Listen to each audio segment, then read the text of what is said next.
La magie de la montagne d'Orphée. Le nom des Rhodopes est connu dès l'Antiquité. Il est mentionné par Homère, Virgile et Ovide, les auteurs légendaires de poèmes épiques. Les Rhodopes sont une montagne qui satisfait tous les sens. Un air pur, cristallin, des paysages d'une beauté vierge, des phénomènes naturels extraordinaires formés il y a des millénaires. Et bien sûr, des chansons qui font résonner la montagne. Connaissez-vous la légende d'Orphée, le mythique chanteur qui ensorcelait tout le monde par sa musique? Il rivalisait même avec le dieu Apollon. Durant le voyage des Argonautes, Orphée aurait couvert de sa voix celle des sirènes, en sauvant ainsi les héros. Il est né ici, dans les Rhodopes, et a passé toute sa vie dans ces contrées. Orphée est à l'origine de tout un système de croyances religieuses accessibles qu'aux initiés.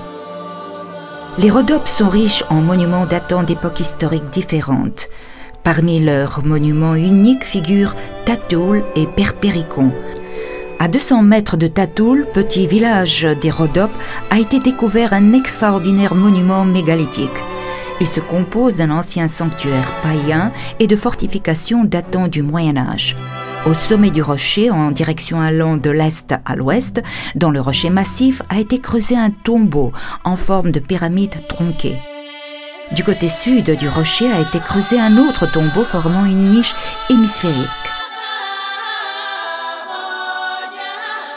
Aux deux tombeaux mène un escalier solennel creusé dans la roche. Dans les rochers voisins ont été aménagées des plateformes destinées au culte. On pense que ce sanctuaire date du XIIe siècle avant Jésus-Christ et que les sacrifices y avaient lieu au lever et au coucher du soleil. Encore plus imposant est Perpéricon, un sanctuaire mégalithique situé dans les Rhodopes.